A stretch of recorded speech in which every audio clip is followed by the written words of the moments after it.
Ok, hoje eu quero ver esse artigo aqui com vocês sobre o Ruby on Rails. Será que o Ruby está morrendo? Um dos questionamentos é a conversa sobre o Rails está morrendo. Lucas, o que tu acha disso, cara? De ficar falando que um framework vai morrer? Eu acho que isso é uma das coisas mais idiotas de se fazer, tá ligado? Tipo, o cara sempre quer ser o cavaleiro do apocalipse. E eu acho que isso... Eu sei, isso aqui que eu posso te dizer. Ok, eu falei isso do Flutter há 8 meses atrás e sim, recentemente o Google demitiu boa parte aí do time de Flutter, mas eu venho aqui pra te dizer, cara, que não, tá? Esse layoff aqui que tá acontecendo lá no Flutter, ele não necessariamente é um sinal de que o Flutter vai acabar. Lucas, olha só, 8 meses atrás, tu falou do que o Flutter ia acabar em 2024, agora o Google faz layoff, então provavelmente o framework vai acabar mesmo. É o fim da minha vida, é o fim da minha carreira, pra não ser tão dramático assim. E primeiro que a discussão daquele vídeo era mais sobre a hiper especialização em Flutter. É mais sobre isso do que a morte de um framework. Embora ainda a gente tenha 7 meses para ver se o clickbait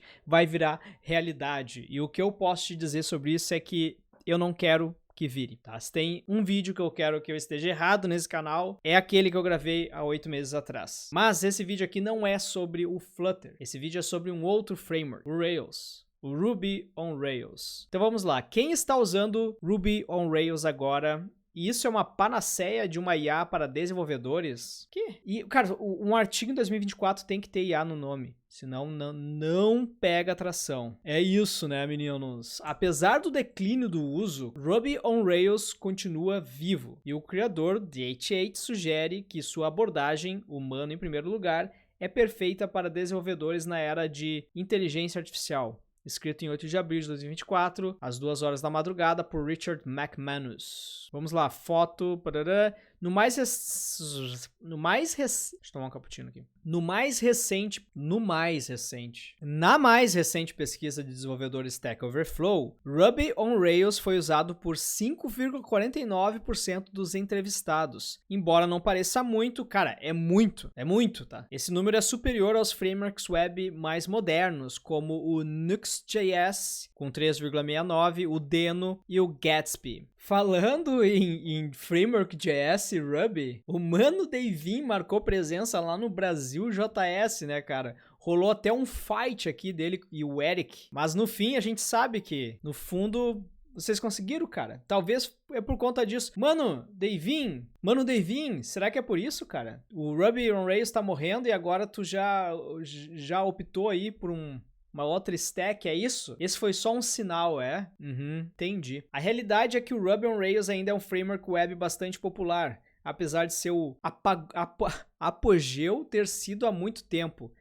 Era a ferramenta de desenvolvedor mais moderna da era de web 2002. Cara, eu já falei pra vocês, né? Vocês vêm aqui pra mim ler um artigo pra vocês que vocês leriam muito melhor que eu, né? A realidade é que o Ruby on Rails ainda é um framework web bastante popular, apesar de seu apogeu ter sido há muito tempo. Era a ferramenta de desenvolvedor mais moderna da era web 2.0. E sim, cara, não tem problema tu não saber o que é apogeu, tá? Se tu não sabe o que é apogeu, deixa que eu vou te explicar aqui, tá? Apogeu é o mais alto grau, o auge, a culminância de algo, no caso aqui do Rails. Então, quem será, né? Quem usará, olha a dislexia pegando aqui, quem usará o Ruby on Rails em 2024 e por quê? A conversa o Rails está morrendo, em parte por causa da sua idade, mas também porque não é React ou outro framework JavaScript. Muitos desenvolvedores descartam Ruby on Rails, provavelmente por conta disso, né? E é verdade que seu uso está diminuindo com o tempo, pelo menos se usarmos a pesquisa Stack Overflow como guia. Em 2019, 8,2% dos entrevistados disseram usar Ruby on Rails, Django com 13% em 2019. Não sei por que isso seria relevante. E também está tendo um lento declínio para 11,47%. A verdade é o que eu sempre falo para vocês, é que o que importa é a saturação do mercado para uma stack e a necessidade de empresas que já estão no mercado de buscar por profissional naquela stack. Então, por exemplo, é super normal tu ver um aumento de profissionais no mercado de JavaScript, de frameworks JavaScript como React. O React tem crescido muito, cara. E é meio que um ciclo vicioso, entendeu?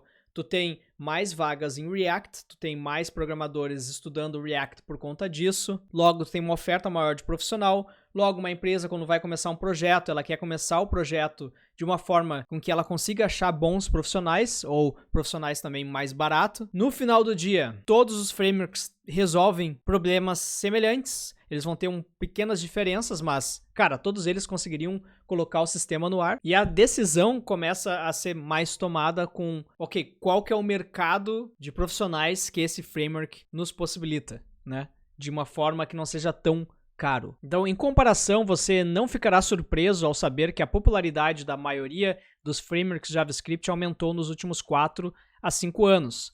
React passou de 31% em 2019 para 40% em 2023. Cara, isso é um baita aumento, né? 9%. E Next.js nem estava listado na pesquisa e tal, obteve uma pontuação de 16%. Logo atrás de Angular, talvez a única... Aí tudo bem, tá? Tipo, galera migra de framework para framework.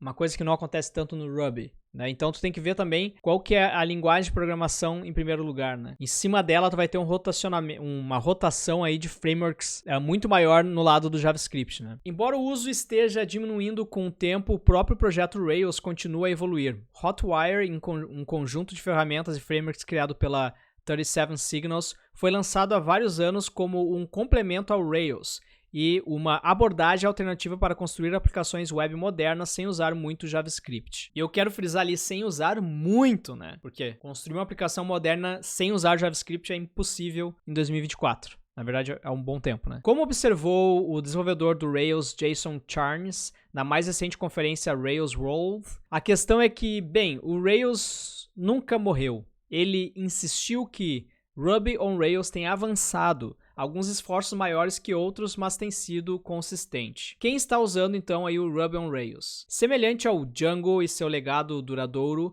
Ruby on Rails ainda é um componente crítico em alguns projetos grandes e de alto perfil. Shopify é um exemplo mais conhecido. Seu fundador, Tobi Lütke, construiu o Shopify usando Ruby on Rails, enquanto era membro da equipe principal do Rails de 2004 a 2008. O monolito principal do Shopify roda em Rails até hoje, em setembro de 2020. E tem uns 4 anos aí que esse artigo foi escrito. Ou, na verdade, que alguém achou, né, algum depoimento sobre Shopify. Deixa eu dar uma pesquisadinha rápida aqui. Então, o artigo do próprio Shopify em 2021, aqui, ó, falando sobre o Ruby Core dele, né? Então, o nosso monolito Shopify Core emprega muitas convenções comuns do Rails. Isso varia desde a estrutura padrão do aplicativo até o uso de bibliotecas integradas como Active Record ORM, Active Model ou gemas Ruby como Frozen Record. Então, o Shopify afirmou que inclui mais de 2,8 milhões de linhas de código Ruby e 500 mil commits. Ok, cara, se livrar de 3 milhões de linhas de Ruby para JavaScript seria algo meio que pouco inteligente querer fazer isso, né? Vamos dizer assim. Mais recentemente, em novembro do ano passado, o Lütke forneceu uma atualização no X que implicava que o Rails continua a escalar muito bem. A capacidade de escalar do Rails tem sido calorosamente debatida ao longo dos anos. Então aqui está o Tobi falando, Nerd BFCM Stat. Shopify's egress proceeds request on Friday. Cara, 145 bilhões de requests numa sexta-feira, dia de fazer deploy. Então, o servidor de aplicação, né, conseguiu lidar com um pico de 60 milhões de requests por minuto. E aí ele que termina aqui brincando, né? Mas o Rails não escala, né? Então, o que será que a gente está fazendo? O que será que tu precisa? Só falta, né, cara? O dev entra lá na empresa. Cara, a gente tem que... vamos investir 6 meses aqui para migrar essa 1 milhão de linhas de Ruby para JavaScript, para React. Porque o Rails não escala. Daí tá lá o cara fazendo 100 requisições por minuto, né? E o Shopify lá fazendo 60 milhões de requests por minuto com Rails. Aí tu vai me dizer que o teu framework aí vai escalar ou não escalar o negócio da tua empresa. Então, embora o Shopify ainda dependa do Ruby on Rails, ele migrou alguns dos seus aplicativos para principais estruturas JavaScript mais modernas. Shopify adquiriu o framework React Remix em outubro de 2022 e no início desse ano entrevistei seu cofundador e CEO, Michael Jackson. Será que o nome do cara é Michael Jackson? Ele me disse que Shopify.com e ShopApp, o site principal e o aplicativo móvel da empresa, respectivamente, foram construídos usando o Remix. No entanto, Jackson também reconheceu que quando ele e seu co-criador Ryan Florence construíram o Remix em 2020, eles foram diretamente inspirados no Rails. Desenvolvemos em vários paradigmas diferentes, principalmente PHP e Ruby, então nos inspiramos muito em alguns frameworks PHP, nos inspiramos muito em Rails, e você sabe, Ruby on Rails.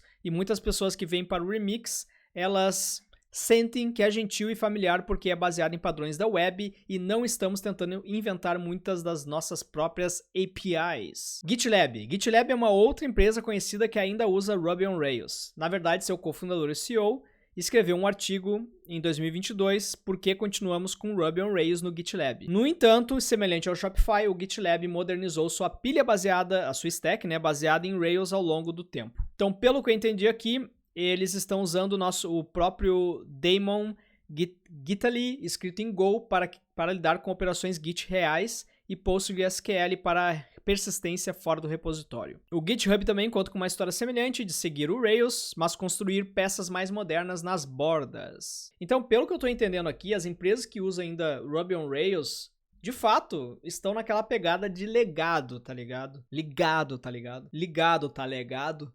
Ligado, tá legado. Então, pelo que eu tô entendendo aqui, dos cases que o autor do artigo tá trazendo, o Ruby on Rails é legado. Mas o porquê? Por que ele é tratado como legado? Por que esse desdenho?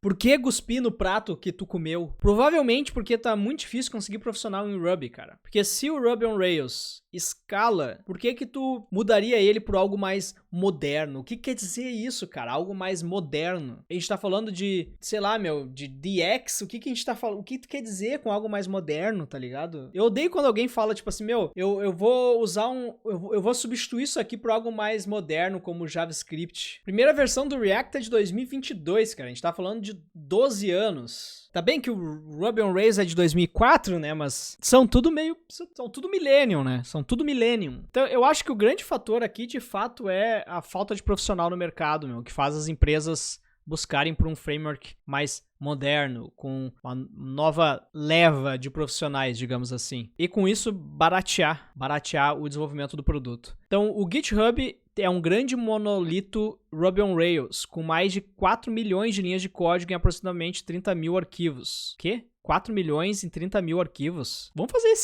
fazer esse cálculo aqui rapidinho. 4 milhões em 30 mil arquivos. Então, tu tá querendo me dizer, cada arquivo teu tem 133 linhas de código, é isso? Tá bom. É uma média muito boa. Parabéns. Eu aqui jurando que ia dar um número gigante. O que o Shopify, GitLab e GitHub têm em comum é que todos continuam a depender de um monolito Ruby on Rails. No entanto, todos os três introduziram outras tecnologias ao longo dos anos para ajudar no desempenho e na escalabilidade. Será interessante acompanhar como o Shopify continua a integrar o Remix, novamente uma estrutura JavaScript moderna, em sua stack. DH8, Ruby on Rails na era da inteligência artificial. Inteligência artificial. Finalmente, não seria um artigo sobre Ruby on Rails sem algum comentário de seu criador, David Heinemeier Hansson, também conhecido como DH8. Desde o início, o DH8 tem sido estridente sobre suas opiniões sobre desenvolvimento web. A mais recente, é ele simplesmente falar que, dropar o uso de nuvem, trazer tudo para on-premise e também voltar para o JavaScript vanilazinho, sem usar TypeScript, Não sei nem se ele está usando JS-Docs, mas enfim.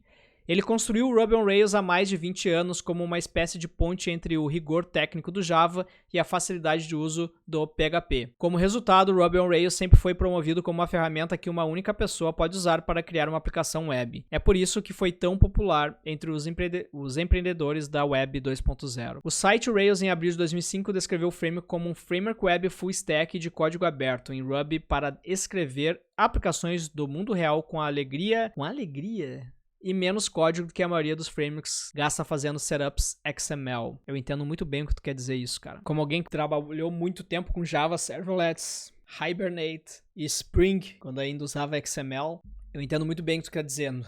Como agora estamos enfrentando talvez uma disputa existencial com a IA, disse ele, acho que nunca foi tão importante que forma como projetamos linguagens de programação seja projetada primeiro para o ser humano. O ser humano precisa de toda a ajuda que puder obter, se quisermos ter alguma chance de permanecer não apenas valiosos, mas relevantes como programadores. E talvez isso seja uma causa perdida de qualquer maneira, mas pelo menos nos últimos 20 anos em que tenho trabalhado com Ruby on Rails, vi essa aposta valer a pena repetidamente. O que ele quer dizer com isso, cara? Que a IA não é capaz de aprender Ruby on Rails? É isso que tá me dizendo? Tá me dizendo que a IA não consegue escrever Ruby on Rails. O que certamente é verdade é que muitas empresas ainda dependem de Ruby on Rails hoje. Então só isso manterá o framework relevante no futuro próximo. Tu consegue falar isso do teu framework? O quão difícil é a empresa refatorar o teu framework? Talvez, como sugere o Date 8, os desenvolvedores humanos olhem cada vez mais para o Rails como um meio de permanecerem relevantes na era da IA. Independente disso, o Ruby on Rails sobreviverá, mesmo que a cada ano seu uso diminua ligeiramente. E é isso. Aí está. O Ruby on Rails é um dos casos que vale a pena estudar, tá ligado? Porque a gente continua pensando que é legado, a gente continua escrevendo artigos como esse, e empresas continuam substituindo por algo mais moderno, com JavaScript, mas ao mesmo tempo, todo mundo que eu conheço que trabalha com Ruby on Rails, com Ruby até, em geral, sendo usando o framework ou não, todos falam que a experiência de programar com Ruby on Rails é boa, que tu se sente alegre e produtivo. E a gente consegue ver que o Shopify, tendo o seu core em Ruby, ele escala 60 milhões de requests por minuto. Então, se tu tem algo que tem uma boa developer experience, a experiência de tu como desenvolvedor usando essa tecnologia é boa e escala, porque a gente continua chamando de legado, por exemplo. Tem mesmo diferença em substituir um framework que tem 20 anos por outro que tem 12 anos falando que é mais moderno? Ou é só porque a gente gosta, entendeu? De centralizar, no fundo a gente gosta de centralizar tudo numa única solução. Talvez buscando segurança, tá ligado? Eu vi nessa toda a treta do Flutter e tal, vai morrer, não vai morrer, eu vi alguém tweetar assim, cara, sempre always bet on React Native. Tipo, sempre aposte no React Native. Acho que a gente tem essa vontade, tá ligado? De convergir todo mundo num único framework. No fundo, eu acho que a gente tem essa vontade.